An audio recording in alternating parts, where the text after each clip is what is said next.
Claire, welcome to the Science of Psychotherapy podcast. It's so great to meet you. That's a pleasure, Matthew. Thanks for inviting me. Yes, and Richard Hill here, of course, and very excited now. Claire, I know as we're talking in some of our previous things, you're sort of thinking, what do you want to talk to me for? And of course, we want to talk to everybody because everybody's got so many interesting things, but it is particularly interesting to me the mental health nursing, because you're a nurse as well as you've got your work with psychotherapy as a psychotherapy expert and dealing with a number of things. We'll talk about trauma and stuff, but maybe we could just start with this idea of what on earth is mental health nursing, because we have a lot of people who may just think, maybe people are there saying, what's a nurse nowadays? It's just give us a bit of an insight into what it is like and what you need to study and what skills you need to have. Yeah, okay. So mental health nursing used to be called psychiatric nursing in the 1980s. Mental health nursing used to be something that you learned in the institutions that existed back then, places like Mont Park and whatever, they had them all over Australia. And so it was like an apprenticeship training, like the hospital trainings used to be for nurses generally. Now, from the 1980s onwards, all that moved into universities. So unfortunately, as that happened, gradually nursing training dropped the psychotherapy component. Originally in the 1980s, we were expected to be the psychotherapists. We ran the groups, the therapy groups back in the 70s and 80s. We managed the therapeutic communities that were being experimented with back then. We worked in drug and alcohol counselling roles. We were doing all of the doing that a lot of the other therapists of that era weren't doing. And we got trained as psychotherapists, like some of us did family therapy training right back then, or we did other forms of therapy training. And we were seen as valuable therapists within the multidisciplinary team. I think particularly since the late 90s, the universities have dropped all of that out of the training. So unfortunately now, many people working as mental health nurses have had no or very minimal education in what actually mental health is as opposed to mental illness. And unfortunately, the biomedical model has become the predominant way with which we view things. And as we know, I sort of have a feminist view on this, that a lot of these systems are really designed to oppress and control those less powerful in the world. And so often, for example, women are diagnosed as borderline personality disorder at a much higher rate than men are. And we view them, in the system, of course, take on what the culture is teaching us about women as problem behaviour and things like that. And so I recognised in probably about 2007 that nursing had become very de-skilled in the area of relationship, which used to be its primary, phenomenology was our primary teaching about relationship way back in the 80s with the works of Benner and Rubel and people like that. And I realised that nurses had become de-skilled. And the way that I realised that was that I had been out of mental health for many years doing other things. And when I came back in, I noticed that whereas in the 80s, people had been on maybe 1 or 2, perhaps 3 different medications, the clients of the places where I worked, when I came back in and I worked in a private mental health facility, people would walk into that with bags full of medication. And it kind of really shocked me. And I wondered if we as nurses had become like pill pushers, because no one seemed to be questioning this or wondering about this. And yet I was quite shocked by it at the time. Yes, it's really interesting, Matt. What I was going to say, do you think part of that shift has to do with, as we talk about the medical model, the dominance of big pharma, wanting to push medication, as opposed to yeah, having well-trained nurses that can do psychotherapy. Yeah, well, that's one of the reasons why I've developed this course, and that has just started recently specifically for nurses, because it's actually legally in our scope of practice to be psychotherapists. And yet we've let that part of our role kind of diminish a bit or be eroded by those big pharma commercial interests. And it is quite, I find it quite disturbing that the DSM-5, for example, I think one of the many people that I've watched listened to talk about the fact that 80% of those people who are involved in developing that last version of DSM had direct links with drug companies. And I wonder about why we as nurses who are health professionals, and also many of us do practice as psychotherapists in our own private practice and work as therapists. I wonder how we have become sort of complicit with this pharmacentricity that's developed over time. Yes, it's interesting. Yeah, it's interesting that, because I know in Australia we've got people all around the world, and we're all from Australia in this thing. But I think we're advanced and not advanced in this at the same time, because we moved into shifting nursing into a university degree, which now my wife Sue, who everybody in the audience will be familiar with, I talk about her all the time, but she started back in the 1970s too at Kids Hospital, and doing all those mundane aspects of nursing, of care for others, and then it sort of became this university based learning, which she felt changed it and shifted the nurse away from the sense that they were a humanistic, having a humanistic experience and having more of an academic experience. Is that a big shift, or what's happened there? Yeah, I mean, I would say that not only did it do that, but because, I mean, empathy is something that you can learn at the bedside with a senior nurse beside you. Like, I don't think I knew much about empathy when I was a 19-year-old starting in nursing. But I think we can learn these things from observing other people, and so I did miss that. And predominantly the nursing experiential part is often done these days in nursing homes. And so while that's really valuable and important to learn the basics of nursing care, it echoes what I think is a sort of federal government idea that has been there for the last few decades, that they want to keep nurses as generalists and kind of dumb us down, and they don't want to recognise us as having developed specialties. Like, my daughter is a nurse, and even though I tried to talk her out of it, I love her, she works as a very high level she works in haematology and the research on the way that the body's immune system now is being used to treat untreatable cancers, that CAR-T stuff. She's a sort of research lead in that area. And yet the nursing board or whatever would not recognise her as a specialist in that area, even though when she talks about cells and things like that, it just, blows my mind. I can't keep up with her. And the same with psychotherapy. Psychotherapy, as you know, is a lifelong devotion and passion. Many nurses have done 2 or 3 master's degrees in different forms of psychotherapy, but still the system as a whole, and certainly the federal government, likes to believe that a nurse is a nurse is a nurse. And that goes with this misogynistic, I think, devaluing of all the caring professions. Because even though there are so many men in nursing, it's still viewed as a largely female profession. And that very thing, Richard, that you're talking about, that sort of at learning to be relational and caring, is actually what makes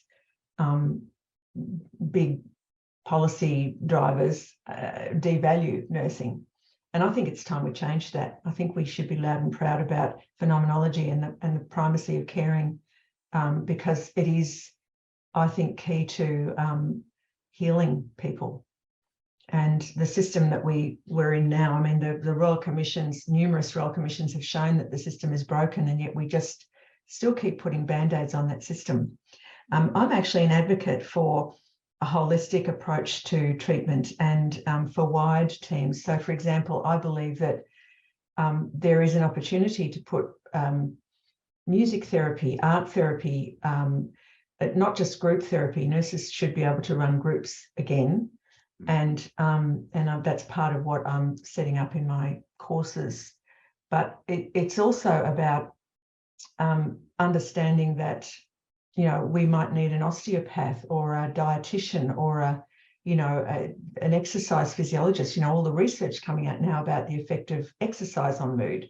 Why aren't we as nurses, we're supposed to be looking at the whole human being. Why aren't we including that more in our assessment and intake processes, and even as working as psychotherapists? I know I have that in my intake paperwork, but perhaps not every psychotherapist does, you know, because I think my nursing training has been an advantage in that way, because I can look at the whole person and see, well, if you're on screens for 20 hours a day, no wonder you're a bit in dorsal vagal shutdown of some kind, you know? So, yeah. Yes, this is one of the great, I know, Matt, you're championing, so you can jump in a sec, but one of the things, I mean, Matt and I have been talking about this the whole time. And interestingly, in our recent book, we have a whole bunch of different areas. We talk about psychopathologies and genetics and stuff. And the point of being saying it's all one book. It's not 20 books that you can read, you can choose between them. And that sort of funny aspect of we heightened the importance of specialists. And actually, I've been talking more as I wander around the world, sort of saying, no, actually, it's the generalist that actually needs more money and needs more respect. And certainly the specialists are terribly important, but the client, unfortunately, comes to you as a whole person, and they don't come to you just with the problem that you've studied. And this is tricky, though, because changing this mentality of the specialist is the heightened thing, and I think this certainly comes down to privilege, and it comes down to the male-dominated ideas of the CEO is more important than the guy at the coffee. All these sorts of social things that have been embedding themselves for the last, long period of time. Yeah. And the other thing that keeps that in place is the funding of our systems, because for example, if I was an obstetrician and gynecologist, I'd probably earn over $1.5 million a year easily, depending on how and where I set up my practice, public and private. But a nurse doing the same role, delivering babies, would be paid about $100,000. So there's some egregious differences in the way funding is set up that really does exemplify this misogyny that I'm talking about in the system. And what's more, nurses, especially senior nurses, are often given the role of training doctors who then go on to, I think money is not everything, and it's not why I work, but money also reflects how society values what we do. And that's why I think it's an issue. Absolutely. It's about the money itself. It's about what it shows about our standing in the community. Yeah, there's lots of different variables that we can point to, but I think especially when it comes to government policy, with commercial, backed by commercial interests, and then that filters down to exactly what you're saying about the devaluing of nursing, for example. So it sounds to me like it's not going to come from top down, right? It needs to be a grassroots movement to respond or react against this. And you're doing a course that is part of this movement can you tell us a little bit about the course and what you're teaching in it? Yeah, well, it's a dangerous course in that it presents new ideas. Okay. And it challenges us nurses to break out of the constraints in our thinking that we've adopted over time, over decades, and yet at the same time, it's really vested in neuroscience, the way the neuroscience is developed in psychotherapy. So, of course, always starting with that safe, deep listening, creating a safe space, all of those basic things. But also in the course, in this level 1 course, we're trying to develop a real sense of self as therapists. So the people doing the course will be learning more about their own, what comes from their family of origin and how that shapes their work with people. and some little introductory skills as well. I call them little, but of course, to do these really well, it could take a lifetime of practice. But things like internal family systems and the polyvagal theory and single session family therapy, just some real, and solution focused brief therapy, just some real, like a tasting plate, an introduction to different ways to work with the very, very complex people that we as nurses get to work with. We often get handed the most complex and difficult people to work with. So I think it's good for us to have a wide palette of skills there. And underpinning that, I'm trying to create a community of care, learning and practice. And so I envisage that this will be something that will have a level 2, level 3, and eventually people will realise that to change the system, we need to form community, we need to unite. Nurses have been really good at supporting each other in some ways, and yet in other ways they've been notorious for sort of eating their young. And I want to change that culture and that practice as best as I can, just one nurse at a time.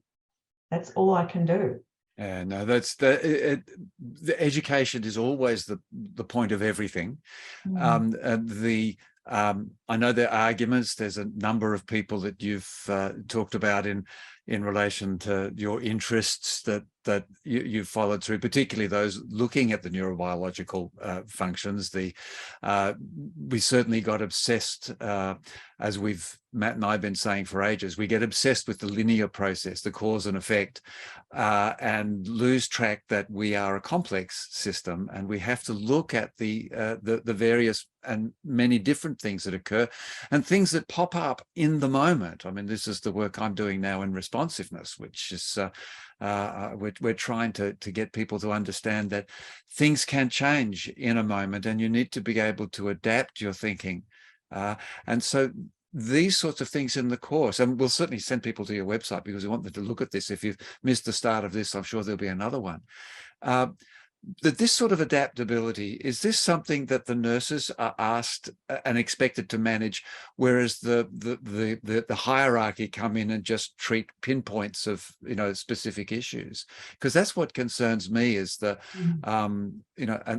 and then say to nurses, no, don't be adaptable, just do what the course says. There are all sorts of push-pull forces going on in the system at the moment. While there's a general national recognition that we all need to be more trauma-informed in our services, and the Blue Knot Foundation is one of the textbooks for my course, because I think they've done a fantastic job with their laying it out so clearly in such an evidence-based way of what works for complex trauma.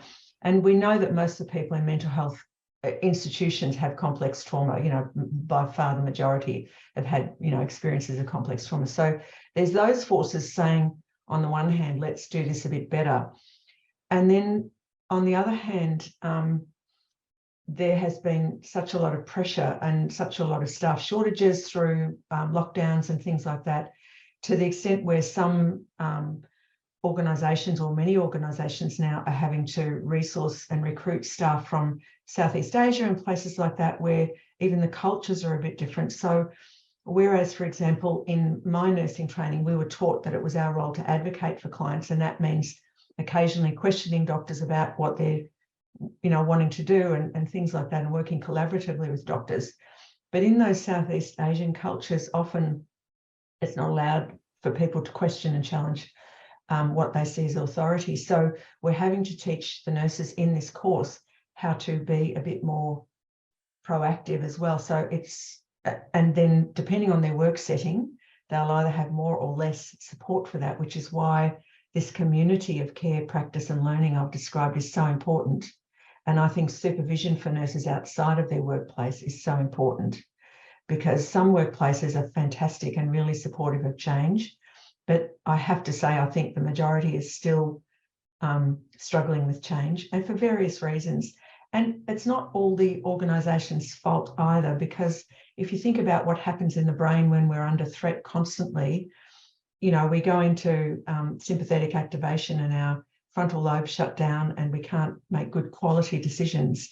And if you think about the way the hospital systems nationally have been run over decades now, it's crisis management all the way.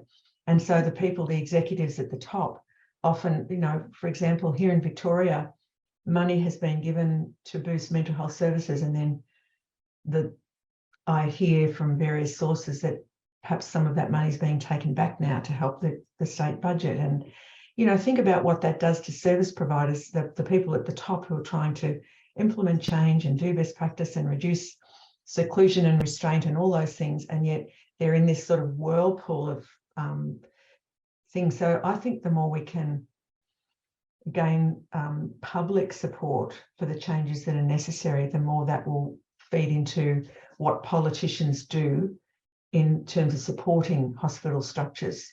And what in terms of associations like nursing associations, what sort of clout do you have on that political front? Well, I'm chair of psychotherapy at the Australian College of Mental Health Nurses, and so that gives me some political clout. After all, it's still hard for us to get, as nurses though, I have to say, for example, when the Medicare review took place recently, it was hard for nurses to get heard above the voices of psychologists and people like that.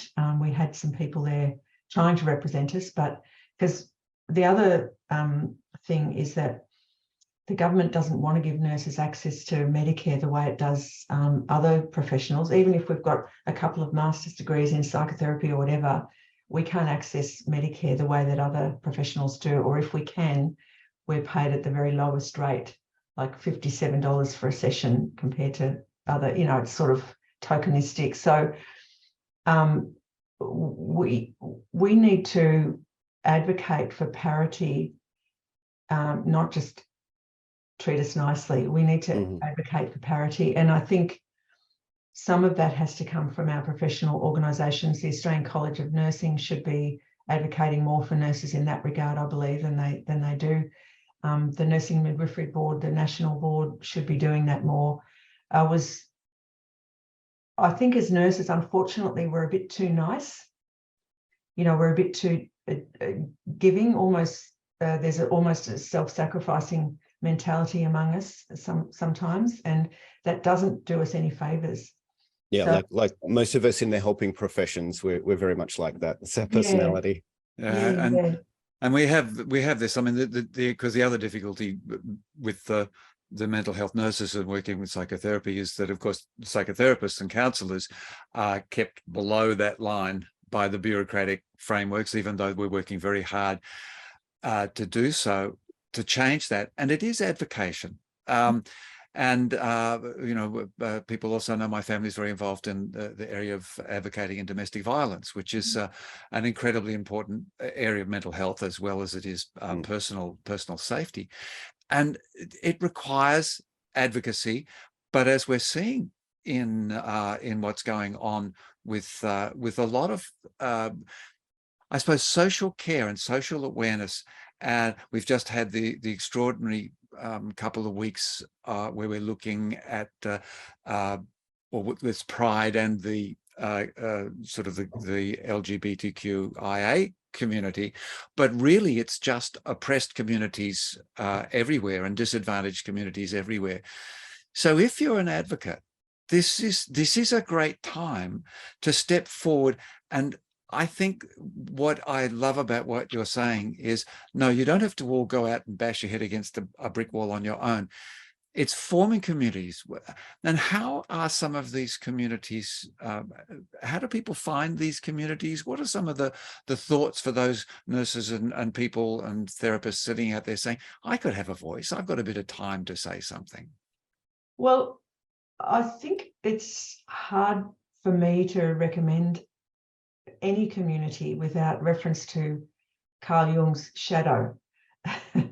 Because as we know, every therapeutic community throughout history has a shadow. And the only way around that is for us to become more conscious of, especially as psychotherapists, and work with the shadow of any groups that we belong to. However well-meaning or intended, the shadow always emerges. So that's one of the reasons why I'm starting my own community, because I look around, honestly, I think that how do we avoid that? Well, we find organisations that seem to be more perhaps, I don't know what the right word is, perhaps more humble and less driven by seeking power. I think power is the opposite to good community. I think we need to learn how to heal divisiveness and do repairs within groups, as well as, in our own lives. We need to, that's a skill that not just psychotherapists, but we all need in order to form community. I would refer people to a woman called Beth Tanner in the US that I've been following, and I'll send you the details about her later. She's trying to do exactly this in America with all different groups, build community, build connection, to weave us together as humanity, because there have been so many forces in the world that promote divisiveness and othering. There have been so many forces, including social media. And so I think where we as psychotherapists have a really fantastic and exciting opportunity is because we do know, generally speaking, how to repair ruptures, or at least we think we know. We hope we know. We have a go at it anyway. We have a go at it. I think we've got a better chance of doing some healing in the world that's been so ripped apart by these, social media and other things that have gone on. And I think we need to do this post-COVID. This is a gift to the world. We're not just doing this for ourselves. This is an intergenerational task that we need to address. So I am forming, it's called the Growing Heart Sanctuary, the community that I'm forming, and it's still in its beginning stages, and anything could happen. Well, we'll certainly encourage people to come in and have a look and start talking. And I think what you've said there is a very important point, that it's about trying to heal ruptures. And of course, for any of the psychotherapists out there, rupture work is the most important thing. It used to be a disaster, but it's actually, we're seeing it as the insights into the differences that can be repaired. And so it's looking for those, that place where you can contribute and it build what I call creative constructionism, as different from this single dominance. Yes. But Matt, you've sort of been around in that area as well in some respects. Oh, too. look, certainly when we're talking about rupture repair, we have the hugest opportunity right now across the globe to repair such a huge global rupture, don't we? And if we bring that back down to the individual, I totally agree. This is an amazing opportunity. And so in particular, we're talking to nurses that are involved in the mental health care of their patients.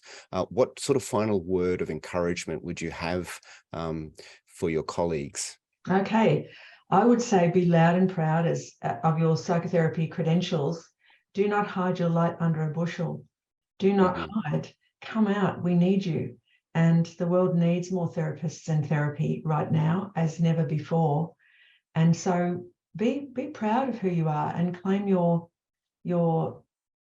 with integrity, claim your role in society and lead the way, because there's a lot of people in darkness and we need more people to lead the way out of that darkness. And as nurses, you have the capacity to do that.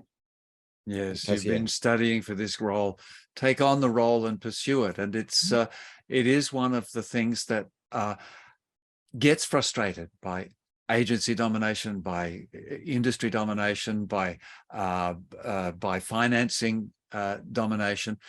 And if we just begin to go back to what Matt was saying and what you've been saying, go back to the origins, which is us and our humanity. I think humanism has been around a long time, but it certainly has been revived over the last 40 or 50 years. And we still need to fight for it, or we need to be energetic for it. Yeah. And start where we are now. Just start. Do something different. Yeah, fantastic. Claire, it's been so wonderful meeting you and getting a little bit of insight into mental health nursing. And we will point everybody to the resources that you have. So everybody check out the show notes and you'll be able to find the links there. But once again, thanks so much, Claire. Pleasure. Thank you, guys. Thanks. Thank you. Bye.